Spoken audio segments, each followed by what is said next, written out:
guys, Assalamualaikum warahmatullahi wabarakatuh. Saya Rania Rosa Gusnata. Di sini saya akan memperkenalkan salah satu produk pembiayaan bank syariah kepada usaha mikro kecil yang ada di lingkungan saya. Let's go.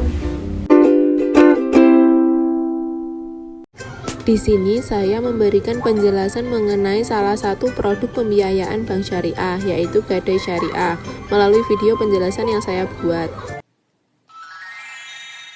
Pengertian Gadai Syariah atau Rohan. Rohan atau gadai adalah pembiayaan dengan menggadaikan barang berupa emas, lantakan, atau perhiasan beserta aksesorisnya sebagai jaminan hutang. Landasan hukum. Landasan hukum dari Gadai Syariah atau biasa yang disebut Rohan. Yang pertama yaitu Al-Quran Surah Al-Baqarah ayat 283. Yang kedua hadis Nabi Muhammad SAW. Yang ketiga ijma ulama. Yang keempat fatwa Dewan Syariah Nasional. Rukun Gadai Syariah atau Rohan.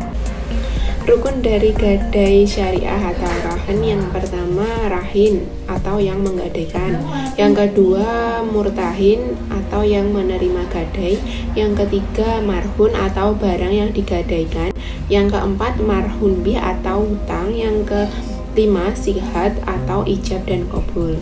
Untuk syarat Gadai Syariah atau Rohan, pertama, rahin dan murtahin berakal sehat. Yang kedua, sihat tidak boleh terikat dengan syarat tertentu. Yang ketiga, marhun bih atau hutang pembiayaan wajib dikembalikan oleh murtahin dan pembiayaan dapat dilunasi dengan barang yang diserahkan.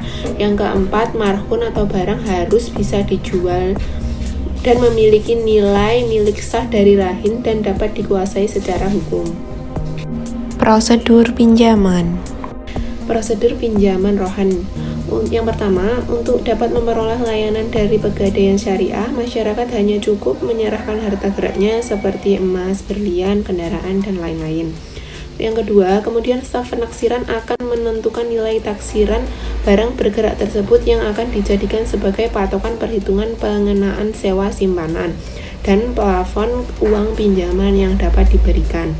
Taksiran barang ditentukan berdasarkan nilai intrinsik dan harga pasar yang telah ditetapkan oleh Perum Pegadaian. Yang terakhir, maksimum uang pinjaman yang diberikan adalah sebesar 90% dari nilai taksiran barang. Jika nasabah sudah tidak mampu melunasi utang atau hanya membayar jasa simpan, maka Pegadaian Syariah melakukan eksekusi barang jaminan dengan cara dijual. Selisih antara nilai penjualan dengan pokok pinjaman, jasa simpan, dan pajak merupakan uang kelebihan yang menjadi hak nasabah.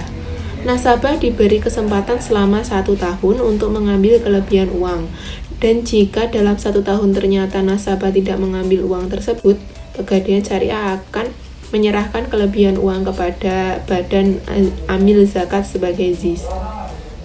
Skema Gadai Syariah atau Rohan. Oke, setelah saya berikan penjelasan tadi, apakah Anda tertarik untuk menggunakan produk bank syariah? Kalau pribadi, saya sendiri belum tertarik ya, Mbak. Kalau untuk alasannya, apa ya, Kak? Alasannya karena saya belum punya barang-barang berharga untuk digadaikan seperti motor atau emas, saya belum punya semua itu. Apakah sebelumnya pernah menggunakan produk bank syariah? Sebelumnya belum pernah, Kak. Belum ada. Untuk alasannya apa ya, Kak? Ya karena belum pernah ada yang menawarkan seperti yang Mbak tawarkan seperti tadi, belum pernah. Ya udah, Kak, terima kasih. Setelah saya jelaskan, apakah Ibu tertarik dengan produk bank syariah yang saya tawarkan? Sangat tertarik sekali karena Untuk alasannya apa ya? alasannya bank syariah tanpa bunga dan untuk mengembangkan peternakan saya di sini agar lebih maju lagi. Apakah Ibu sebelumnya sudah pernah memakai produk dari bank syariah? Kok belum ya, Mbak? Untuk alasannya apa? Karena di sini bank syariah itu belum ada, adanya masih di kota-kota. Ya sudah, terima kasih Bu. Ya.